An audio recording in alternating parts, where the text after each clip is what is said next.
Eles eram famosos, milionários, bonitos. Multidões pagavam qualquer preço para poder ver algumas horas dos seus talentos. Porém, nada disso impediu que eles tirassem a própria vida. Mas apesar de terem a fama e o dinheiro como algo incomum entre eles, eles também tinham outra coisa que faziam deles pessoas bem semelhantes. Todos eles viviam nesse mundo sem Deus. E esse é o maior erro do ser humano. Pois, viver nesse mundo sem Jesus é como estar em uma guerra, sem nenhuma proteção. E é exatamente o que vivemos hoje. Uma guerra pela sua alma. Nesse vídeo você irá entender o que é a alma, e por que ela é tão preciosa no mundo espiritual.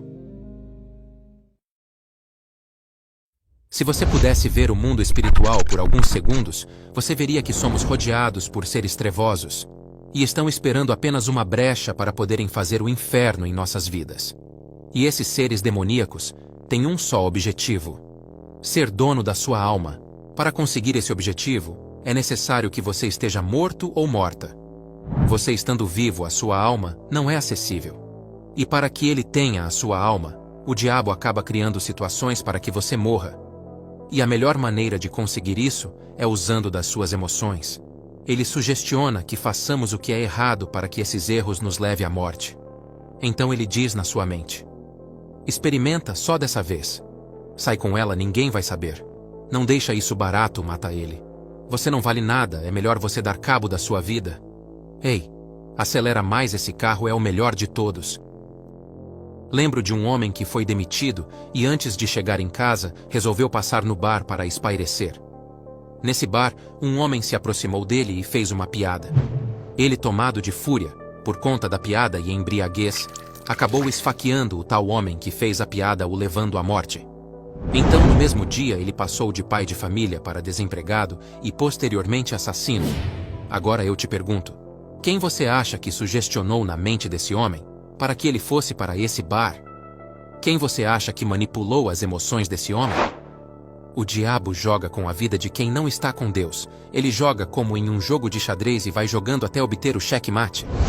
Então, por que o diabo quer tanto a nossa alma? A resposta é simples: a alma é eterna.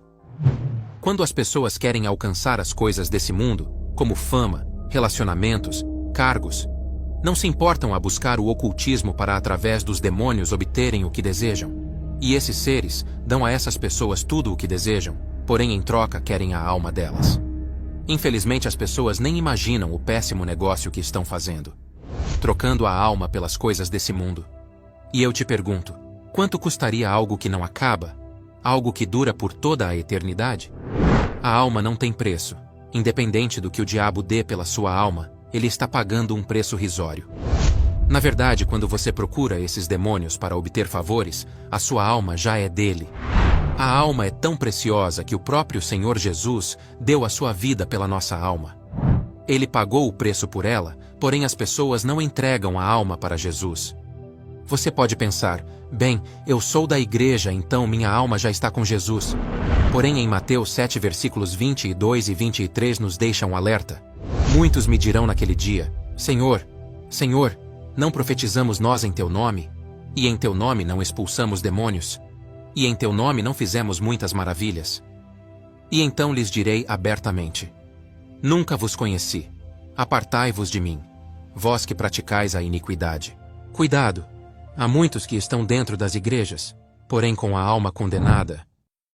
Então podemos ver que a alma é preciosíssima tanto para Deus, como também para o diabo.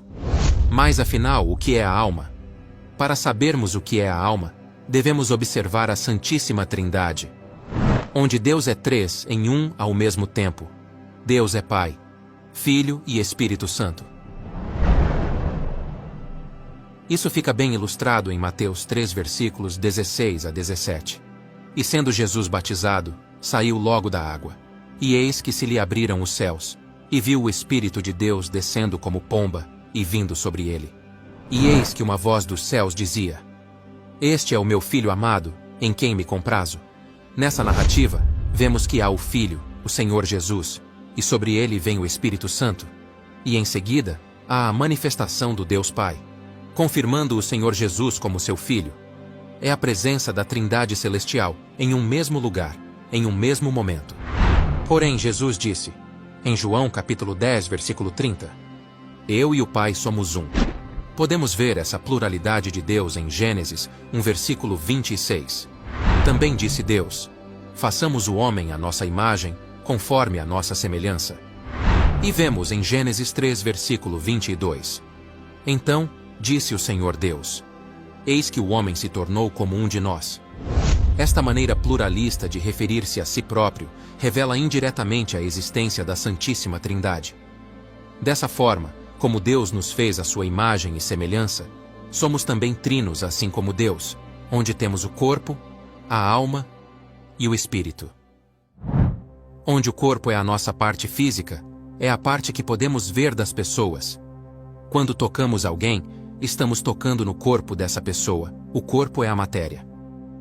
A alma envolve os seus sentimentos, a sua personalidade, é sua essência, é a parte interna, é você interno, é você. Você que ocupa o corpo físico, é a parte eterna de todo o ser humano. Quando você sente fome, quando você sente raiva, tristeza, alegria, quando tem depressão, qualquer sentimento está envolvido com a alma, toda a forma que você sente e exterioriza com os seus jeitos, trejeitos. Tudo isso é você, alma. E o que é o espírito? O espírito é o que cola o corpo físico com a alma. O espírito é o fôlego dado por Deus para que houvesse a ligação da alma com o corpo físico. Logo, quando acaba o fôlego da vida, automaticamente a alma descola do corpo.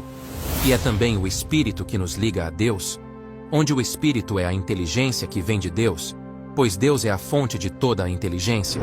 Deus nos emprestou o espírito para podermos raciocinar e agir com a razão. E esse espírito, essa inteligência de Deus, volta para ele. Como podemos ver, Eclesiastes 12, versículo 7. Pois então, o pó voltará à terra, e o espírito voltará a Deus, que o deu. Observe que nesse versículo é deixado claro o destino do corpo e do espírito, onde o corpo volta para o pó da terra, e o espírito volta para Deus. Porém, não é dito nada sobre a alma. E sabe por que não é dito nada sobre a alma? Porque o destino da sua alma depende do que você fizer aqui na terra. O diabo luta pela sua alma assim como Deus também luta, porém cabe a cada um decidir para onde vai, para a porta estreita ou a porta larga. Então, você entende agora a diferença entre corpo, alma e espírito? Sendo a alma a capacidade de sentir, se tivéssemos apenas espírito, e não alma, seríamos como robôs. Temos a alma, é que nos faz ter sentimentos. Nosso raciocínio é banhado por nossas emoções, é o que nos diferencia dos demais seres. Vou te dar um exemplo prático dessa distinção. Imagine que um médico diga a você que a partir de agora você não pode mais beber refrigerante, pois está correndo risco de vida. Então você chega em casa, e na geladeira está um refrigerante. Então o seu corpo toca e percebe que está bem geladinho. Logo a sua alma começa a desejar aquele refrigerante. Porém o seu espírito vem e diz: não, você não pode beber esse refrigerante pois você terá problemas depois. Esse alerta que vem do espírito é a parte de Deus falando com você. Entende? Então, para termos uma vida perfeita é necessário que cuidemos das nossas três partes. As três partes devem estar em equilíbrio, caso contrário teremos problemas. Você tem que estar bem com seu corpo, alma e espírito. Essas três partes do ser humano devem trabalhar em equipe, de forma que todas as partes estiverem bem. Em alta performance, você se torna uma pessoa imbatível. Isso nos esclarece o porquê das pessoas normalmente estarem fracassadas em suas vidas. E como o diabo consegue achar brechas para conseguir jogar com a vida das pessoas, a ponto de fazê-las tirar a própria vida ou a vida de outra pessoa. Pois uma vez que a pessoa vive em desequilíbrio, com alguma das três partes que nos compõem, acaba vivendo em desarranjo. O corpo em desarranjo com o espírito e o espírito com a alma, e assim sucessivamente. Estando assim, a pessoa nunca viverá em paz.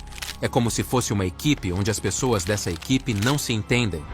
É aquela pessoa que não cuida do corpo, não come direito, não dorme direito, não se exercita, então começa a afetar a alma, pois começa a se sentir inferior, fraca, improdutiva. É aquela pessoa que vive pela alma, vive pela emoção. Então ela tem um problema, então ela vai beber, vai usar coisas ilícitas, vai a lugares ilícitos, para tentar curar uma dor na alma e, consequentemente, acaba poluindo o corpo, maltratando o corpo e causando ainda mais sofrimento. É aquela pessoa que não pensa,